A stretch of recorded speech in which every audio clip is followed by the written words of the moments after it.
বন্ধুরা, মনের মানুষ চ্যানেলের পক্ষ থেকে আমি মাফি। আমাদের চ্যানেলে নতুন নতুন গল্প শুনতে হলে আমাদের চ্যানেলটি সাবস্ক্রাইব করে সাথেই থাকুন। আর লাইক, কমেন্ট ও শেয়ার করতে মোটেও ভুলবেন না কিন্তু। ধন্যবাদ সবাইকে। সুইটার, একা একা ভালো লাগছে না কিন্তু। এই ছেলে, মা শুনতে পাবেন, কি আবোল তাবোল বকছো? শুনলে শুনুক, আমি আমার বউর সাথে কথা বলছি, অন্য কারোর সাথে নাকি? আচ্ছা আচ্ছা, হয়েছে। অবন্তী খেয়াল করলো তার মোবাইলে এসে কল ঢুকছে। এমন সময় তার বান্ধবী কল দিয়েছে। অবন্তী এক্সাইটেড রেজাল্ট জানার জন্য। কি করবে? এদিকে রাফি কলে আছে। অবন্তী রাফিকে বলল, রাফি, আমি কল রাখছি, তাহলে পরে কথা বলি। ও আচ্ছা, আমি এখানে তোমাকে মিস করছি আর তুমি রাখছি রাখছি বলছো? আচ্ছা বাবা, আমি বললাম তো পরে কথা বলবো। বাবা না, বাবু ডাকো। ওকে বাবু। অবন্তীর রাগ উঠতেছিল তখন। ভাবছিল কখন রাফি কল রাখবে আর সে তার বান্ধবীকে কল করে জিজ্ঞেস করবে রিপোর্টে কি আসলো। রাফির কল রেখেই অবন্তী তার বান্ধবীকে কল করলো। এখন তার মোবাইল ওয়েটিং দেখাচ্ছে। অবন্তী বিরক্তি হলো। তারপর অবন্তীর পেছনে রেশমি এসে বলল, রিপোর্ট ম্যাচিং করেছে। কি? কিসের রিপোর্ট? আর তুমি জানলে কিভাবে? শ্রাবণী কল করছিল, আমাকে বলেছে তোর নাম্বার নাকি ওয়েটিং আসছিল আর রেজাল্ট পজিটিভ এসেছে, এটা তোকে জানানোর জন্য। আরে ও সিরিয়াস আপু? শ্রাবণী বলেছে যে রিপোর্ট ম্যাচ করেছে? হ্যাঁ। আচ্ছা, তুই এইটা বলবি তো যে কিসের রেজাল্ট ম্যাচিং করেছে? কিছু না। কিছু না মানে? তুই কি লুকাতে চাচ্ছিস আমার কাছে? বল অবন্তী। বললাম তো কিছু না। তুমি সব সময় এরকম করো কেন আপু? অবন্তী বল আমাকে, এভাবে লুকিয়ে রাখিস না এত কিছু। অবন্তী আর চুপ থাকলো না, বলে দিল রেশমিকে। সে ডিএনএ টেস্ট করাতে গিয়েছিল। রেশমি জিজ্ঞেস করলো, কার ডিএনএ টেস্ট? আসিফ আর আমার শাশুড়ির। হোয়াট? আসিফ? তোর শাশুড়ি? আমি তো কিছুই বুঝে উঠতে পারছি না। অবন্তী পুরো ঘটনা খুলে বলল। আসিফের ব্লাডের সাথে রাফির ব্লাড গ্রুপ মিলে যাওয়া, আসিফের নাম ইমতিয়াজ, সাথে প্রেম বাঁধানোর জন্মর নাম মিলে যাওয়া, নুসরাতের সুসাইড নোট, আসিফের বাদাম পছন্দ হওয়া আর রাফির মায়ের বাদাম পছন্দ করা, সব তার নিজের কাছে কেমন জানি মিক্স আপ মনে হচ্ছিল। তাই সে দুজনে ডিএনএ টেস্ট করায় আর সেই টেস্টের রেজাল্ট ম্যাচিংও করেছে। অবন্তী এবার কি করবে বুঝে উঠতে পারছিল না। রেশমি বলল, চুপ। এই কথাটা আমি জানি আর তুই জানিস, এছাড়া আর কাউকে বলবি না। কেন? কেন এই প্রশ্নটা করবি না? আমি বলেছি কেউ যাতে এইটা না জানতে পারে। আর শ্রাবণী কি জানে যে এইটা তোর শাশুড়ি আর আসিফের ডিএনএ টেস্ট ছিল? না, জানে না। ভুল করেও যাতে সে না জানে। অবন্তী, এই ঘটনাটা পৃথিবীর সামনে আনতে দেওয়া যাবে না। কেন? এখানে সমস্যা কোথায় আপু? যদি রাফি জেনে যায় যে আসিফ তার আপন ভাই, তাহলে আসিফের শাস্তি যে কখনোই হতে দিবে না।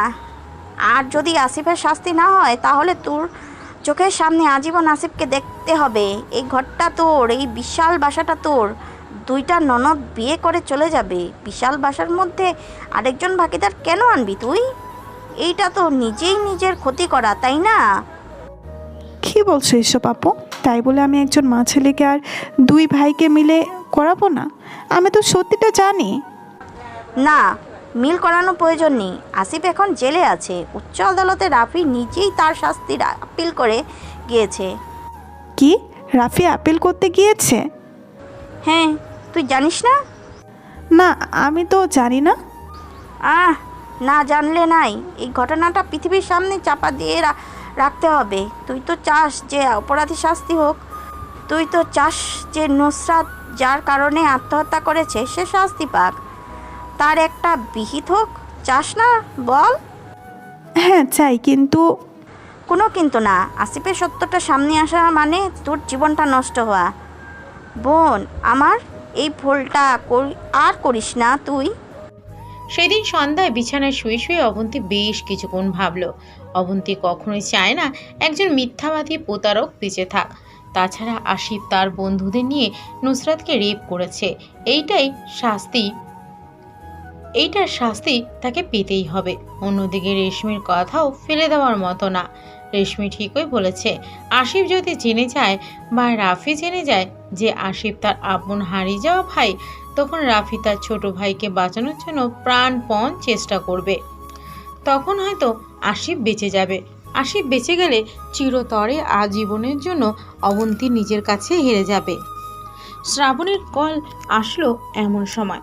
অবন্তীর কল রিসিভ করতে ইচ্ছে হচ্ছিল না, তারপরও কল রিসিভ করলো অবন্তী। উপস্থিত থেকে শ্রাবণী বলল, কিরে, কল উঠালি না কেন বিকেলে? তারপর আমি রেশমি আপুকে কল দিয়ে রিপোর্ট জানলাম। তা কার ডিএনএ ছিল এটা? আসলে বিকালে তো দুলাভাইয়ের সাথে কথা বলেছিলাম, তারপর যখন কল ব্যাক করি তখন তোকে ওয়েটিংয়ে দেখলাম। হ্যাঁ, তখন রেশমি আপুকে কল দিয়েছিলাম আমি, ওনাকে রিপোর্ট জানালাম।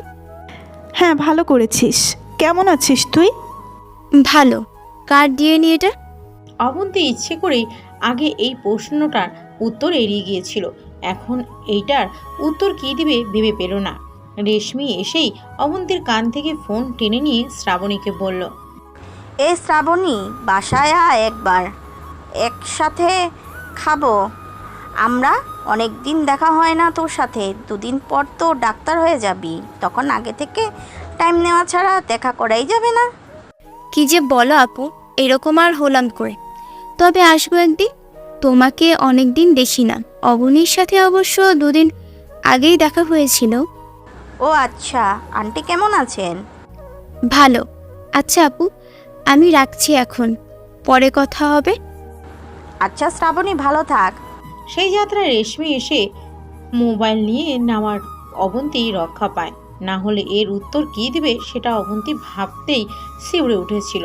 অবন্তী রেশমিকে বলল, এভাবে আমি সত্য চাপা দিয়ে রাখবো আপু? হ্যাঁ, রাখতে হবে। আসিফের চ্যাপ্টার কি তুই তোর জীবনে নতুন করে খুলতে চাস? এই ছেলেটাকে এখন জীবন থেকে মুছে ফেললেও মুছতে পারবি না, এটা মানা যায়? রেশমির কথা অবন্তী কিছুক্ষণ নিশ্চুপ থাকে, নিজের মনকে প্রশ্ন করে। আসলেই এই আসিফ চ্যাপ্টার জীবন বই বানানোটা তার জন্য অসম্ভব। রেশমি বলল, সবাই আমেরিকা চলে গেছে, তারা আর দেশে আসবে না, জানার কোনো উপায় নেই, কেউ জানেও না। আর এইদিকে ডিএনএ টেস্টের ব্যাপারেও কেউ ঘুণাক্ষরে টের পায়নি কোনো কিছু। তুই নিজে চুপ থাকলেই সব চুপ, কেউ জানতে পারবে না। সত্যি বলছো আপু? কেউ জানবে না তো? আমার কেমন জানি ভয় ভয় হচ্ছে।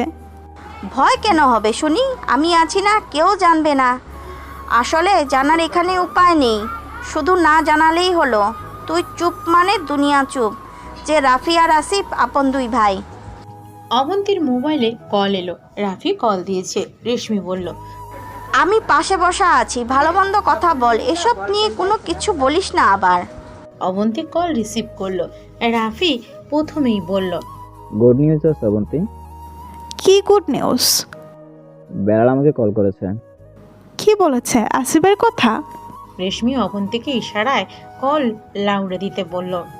আসিফকে নিয়ে কি কথা হচ্ছে সেটা রেশমি শুনতে চায়। অবন্তী হালকা কেশে কলটা লাউডে দিয়ে বলল, কি বলেছে বিলাল?